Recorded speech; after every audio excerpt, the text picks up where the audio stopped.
bonjour André. Je vais te filmer, je te donne la parole. J'ai envie que tu racontes ton histoire, alors tu peux commencer maintenant. Eh bien bonjour, écoutez, moi je vais vous la faire très courte parce que disons qu'il y a 2 ans et demi, tout ce que je vais vous dire là, j'avais aucune idée de ce qui se passait, de ce qui allait m'arriver. Donc j'étais complètement dans l'ignorance totale et j'imagine que beaucoup d'entre vous ne savent pas trop non plus de quoi je vais parler. Alors quand on m'a détecté un cancer un vendredi soir, sortant de chez le médecin, j'étais complètement anéanti. Et je me suis dit, bon, ben, c'est le début de la fin de ma vie, il va falloir que je commence à mettre mes affaires en ordre. Enfin, vous voyez un petit peu le contexte. Et je suis rentré complètement abasourdi, mon épouse aussi. Et puis, je ne sais pas par quel miracle, mais on a commencé à se poser quand même des questions et se dire, et s'il y avait une autre manière de voir les choses que de se dire, bon, on va faire de la radiothérapie, de la chimio, peut-être de la chirurgie. Et puis de toute façon, c'est foutu d'avance, etc. Et puis voilà, on a eu un petit renseignement qui nous a interpellés. Ma belle-sœur m'a donné une adresse et m'a dit, tiens, allez voir ce naturopathe, il va peut-être vous donner des conseils ou peut-être un espoir, mais parce que, essayez d'apprendre ce qui vous arrive. Toujours est-il, on est parti voir ce naturopathe le week-end et on est revenu, mais gonflé d'espoir, gonflé d'idées, en se disant mais oui, on n'a jamais vu les choses de cette façon-là. Il est possible peut-être de faire autre chose, de s'en sortir autrement que de voir ce scénario qui était vraiment terrible. Hein. Je me suis renseigné sur Internet ce qui allait m'arriver au niveau de l'opération, de la chirurgie, de la radiothérapie, tout ça, c'est un petit peu la galerie des horreurs. Hein. Donc, on est revenu renforcé avec l'idée qu'il y avait peut-être des choses à faire et on a complètement changé notre vie du jour au lendemain, enfin moi en particulier. J'ai décidé d'arrêter plein de choses, entre autres je buvais beaucoup de café, je mangeais les choses comme tout un chacun avec du sucre plus ou moins, je buvais un peu d'alcool, pas trop, mais enfin je buvais de la bière, du vin, du whisky.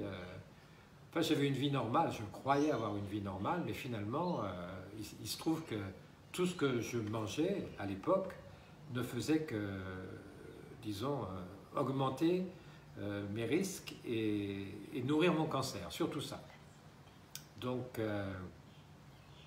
voilà, ça a été un petit peu difficile, mais quand on se dit qu'on commence à aborder la fin de sa vie, on peut peut-être faire des changements.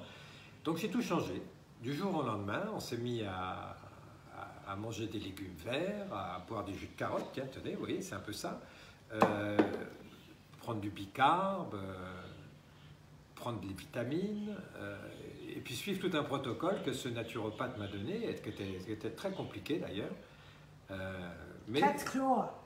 Qu'est-ce que c'était les 4 clos? Oui, 4 clos, bon, c'est l'écorce d'un arbre d'Amazon, enfin ça vient d'Amérique latine.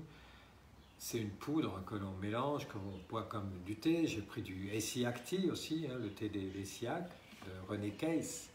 L'aloe vera, des anneaux. L'aloe vera, le corosol, le thé de corosol.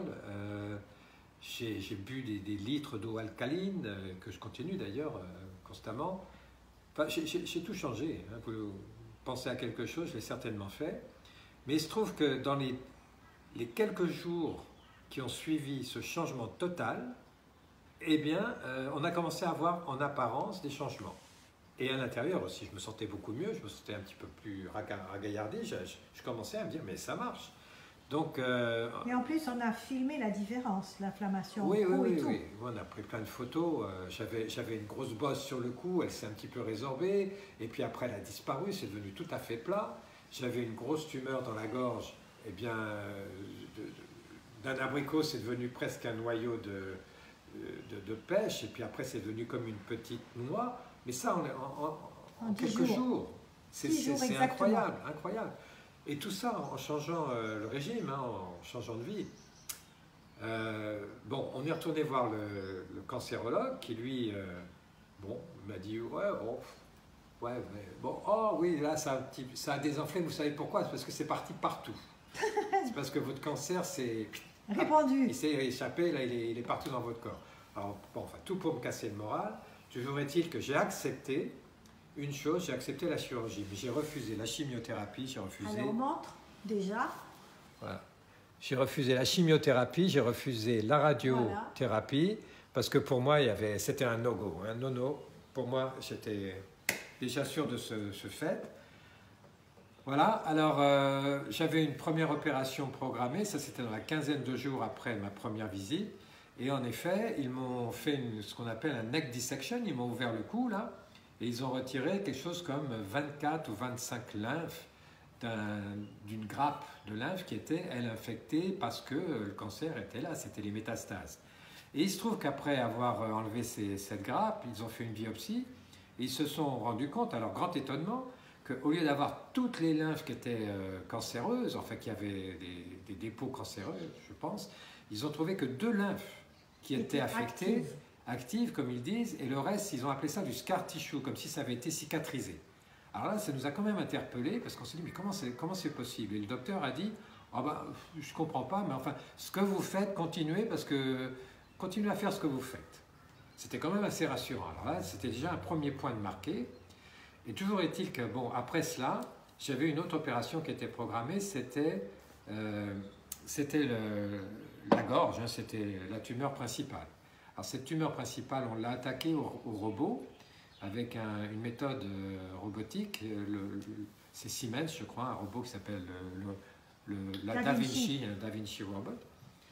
Enfin, l'opération a été une réussite totale puisque bon, on a réussi à enlever ma tumeur principale et faire une marge autour d'1 centimètre. Alors là, c'était un petit peu compliqué parce qu'il fallait prendre un petit bout de langue et puis certainement une partie des glandes salivaires, on en a 6, hein, je crois, 3 de chaque côté, mais quand même, là, ils m'ont touché ça. D'ailleurs, encore à l'heure actuelle, où je vous parle, j'ai une petite sensation dans le fond de la gorge parce que je sais que j'étais opéré là. Enfin, cette opération s'est bien passée. Le truc, c'est que moi, j'ai demandé qu'on me fasse de la vitamine C en intraveineuse après l'opération, si jamais je devais avoir du goutte à goutte, ou tout comme ça. Alors ça a été refusé systématiquement, surtout qu'il m'avait dit, vous allez vous réveiller avec un tube certainement dans le nez, on va vous nourrir certainement avec un tube là, après on vous fera de l'orthophonie pour que vous puissiez parler, pour déglutir, etc., parce que ça va être quand même l'horreur. Et il se trouve, et moi je mets ça sur notre régime et sur les choix qu'on a faits avant et pendant toute cette période, il se trouve que quand je me suis réveillé de mon opération, j'ai dégluti, j'ai parlé, j'ai appelé Darling, mon épouse, au téléphone, et le soir même, j'ai pris une petite soupe D'ailleurs, je te coupe, le docteur m'a téléphoné en me disant « Venez avec une de vos soupes parce qu'il a faim, il a avalé spontanément. » Et il a parlé, il me dit, je ne sais pas comment ça se fait, mais il n'a pas besoin de tube. Venez tout de suite. Voilà. Donc, au lieu de passer 5 ou 6 jours comme prévu, hein, avec cette énumération qu'il m'avait fait des horreurs qui allaient venir, j'ai passé 24 heures. À vrai dire, c'est même 23 heures, hein, ou 22, parce que nous, ça nous a interpellés. Et je suis rentré à la maison parce que le docteur il a dit on ne peut plus rien faire pour vous puisque vous n'allez rien manger à l'hôpital. Parce qu'à l'hôpital, on proposait des petites crèmes, on proposait des petits trucs, le thé bien sûr, enfin tout ça. Donc je suis rentré à la maison, puis je me suis nourri de soupe de concombre et puis de trucs. Yaourt coco. Yaourt au coco, oui. Et puis surtout, je rinçais sans arrêt ma bouche avec du bicarbe, hein, dans de l'eau, pour atténuer, disons, le côté acide de tout ce que j'avais dans la gorge. Et puis j'ai pris aussi du miel de Manuka. Le miel de Manuka, c'est un antiseptique extraordinaire et je suis persuadé, ça m'a permis d'atténuer la douleur et de me permettre de passer ce stade qui a été très difficile parce que ça a duré quand même une dizaine de jours où je ne pouvais pas dormir tellement j'avais de sécrétions dans ma gorge. J'avais l'impression d'étouffer à chaque fois que je m'assoupissais.